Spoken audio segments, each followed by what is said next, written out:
Hello and welcome. This is rooflemonger, my friends. Evo 2024 is wrapped up and there was a lot of news. I've covered a lot of news, I made a lot of videos, and there's still even more stuff to talk about. And in this video, basically we're going to be covering all the news at Evo that we haven't already covered on the channel. It was a busy show, I had a lot of fun. I was even on the Riot stream, you can see me right here. I know I don't show up much on the, the YouTube channel, so if you don't know what I look like, that's what I look like. And no, I'm not apologizing for the mutton chops. That's just going to be the way it is. So we got a lot of news items to talk about, and we'll cover them all in order, timestamps in the video. And since we're already Riot focused, let's start with Project L. So we got a lot of 2XKO news and info from Tom Cannon and Sean Rivera happening at Evo. Some little details, some bigger details. I guess one of the big ones out of the gate is talking about the live service model. So we all know the game's free to play, right? But they did want to explain a little bit about it. Basically trying to get the biggest possible audience and also making the game as easy to get into as possible. That's one of the reasons why they went with live service free to play. So you and your friends can just go download the game and you're already in. No fuss, no muss.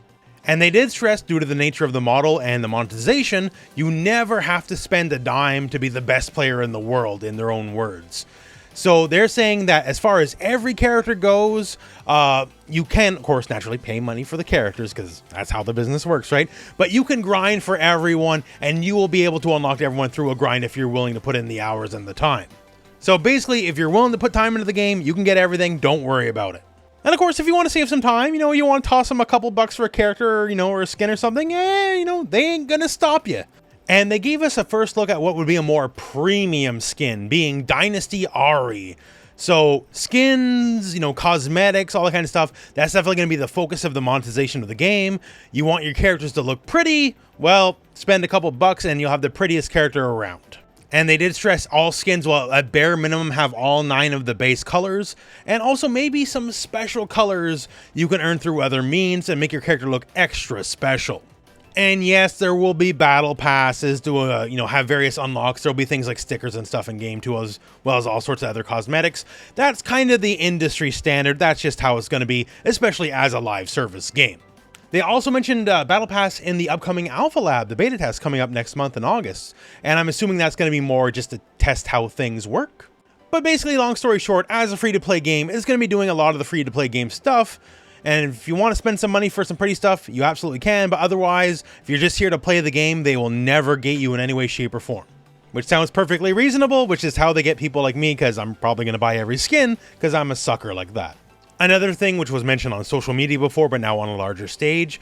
So certain things like combo length for the game, gameplay-wise, are going to be shortened. And we're going to have higher damage on your base special moves. So the combos won't necessarily be short, but some combos were simply too long. And they felt, and I sincerely agree, this has always been one of my problems with versus games, that, certain combos going too long, player 2, the one getting combo, just has nothing to do, they just put their hands on their lap, what are you going to do, right? And overly long combos are not necessarily interesting to spectators as well. It's really only fun for the person that's doing them. And for me personally, even then, if the combo's too long, like, I stopped playing Super Broly and Dragon Ball FighterZ because, every combo is 40 seconds plus, let's get on with it, right? Let's get the show on the road. So shorter combos, but combos doing more damage, which also helps with, some of the timeout issues that existed in the game. That's good to me. I like that a lot. Let's both players get back to, the madness of, the neutral and flitting around of versus games where the real fun lies, at least to me. And they also addressed, hey, where's Katarina? I've felt move this one along a little bit.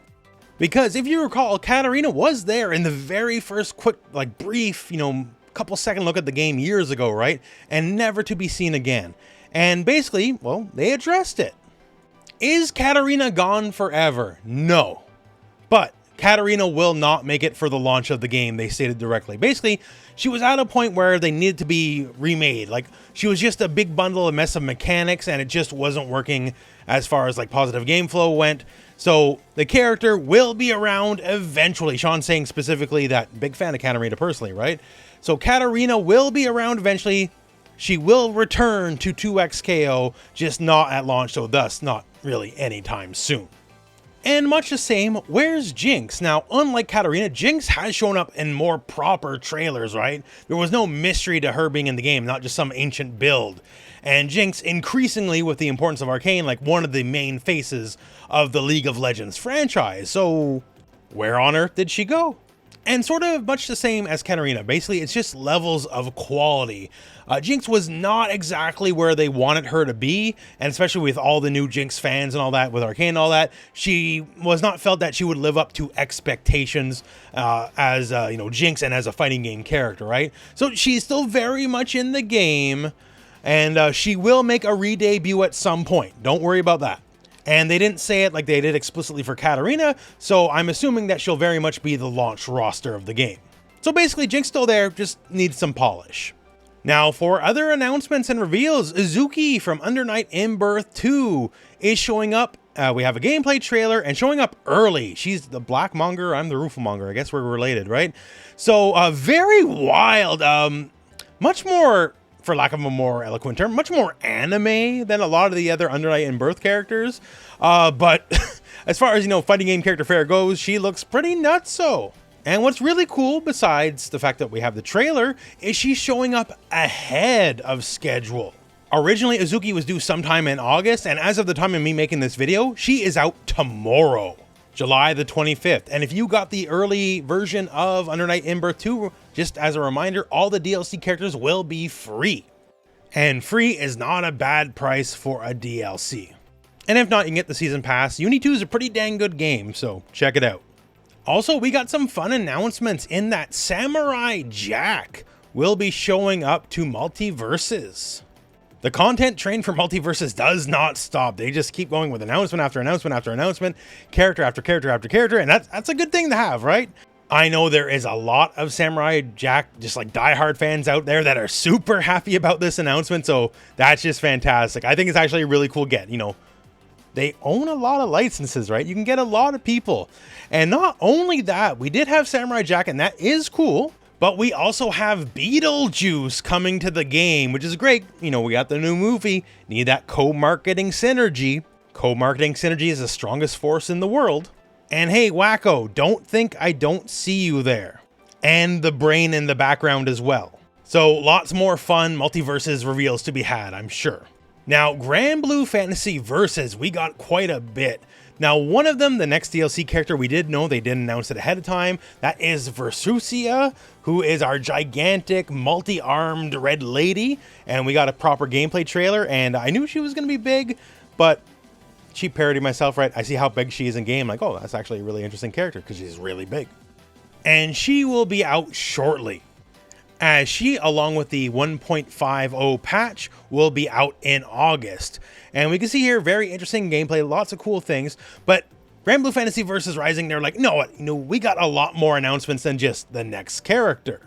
As I sort of speculated previously in another video and hoped, I thought maybe we'll get even a character past this, right? Who is the next DLC beyond this DLC, which is out shortly? And we got our answer to that. So this will be Vikala. And Vikala comes out in October. I don't know much about the Granblue lore, but very much seems like an idol style of character, magical girl style of character. Very sure she will find her fans, because these kind of characters are always popular. But we got even more, and this is perhaps the biggest one of all. In that, we had a lot of content for Granblue Fantasy Versus, right? Lots of content. They went above and beyond for the first year of the game. And the content will keep coming, because year 2 of DLC and content for Granblue Fantasy Versus is now confirmed. That's great. The game's been doing very well and it's going to keep going, and I love to see it. The patch coming out later in August will also come with an additional story update. That's great, right? Fantastic, on top of just having the DLC character. So more story content for the fans of the lore. Also a significant balance update, changing gameplay systems and obviously different character buffs and nerfs, right? Always good to have your big balance patches. And of course, like the free-to-play model, all that will just continue going as it is. Basically, there's a lot going on the Granblue Fantasy Versus front. There's a lot to do, and the content will keep on coming. The game is very healthy. If you've never checked it out, it is definitely a game worth your while. Now, onto the SNK front. I guess just as a brief update. It's been mentioned before, but enough people keep missing this that I feel it's worth mentioning in a news article, because it is big news if you don't know. Yes, SNK is indeed working on the next Art of Fighting game and on the next Samurai Showdown game. They're certainly further in the future. Do not expect any like trailers or anything like that happening anytime soon, but they are in development. Art of Fighting is a proper fighting game, and Samurai Showdown will be an action RPG. So once again, don't expect anything for a good while, but these games are in active development. Also on the SNK panel, it did show things like character concept arts, like Preacha. So before Preacha was the Preacha you now know, this was some of the ideas they had that they were looking at. And obviously, nothing became final. We have the look we have currently, but these were just ideas. I like seeing paths of character evolution, so I think that's just kind of cool to get to look at. Much the same Vox Reaper, before he was the Vox you now know, these were some of the ideas they were tossing around. I always find little insights like this just kind of cool. And finally, Rivals 2. So Rivals 2 is now announcing one of their newer characters, Orcane, the little orca baby, and, you know, appropriately aquatic looking and fighting in the matches, right? And also on the Rivals front, if you're a backer, Orcane will be playable in the next beta weekend, which starts this Friday in a couple days. And you can head to that link if you want to get access to the beta weekend.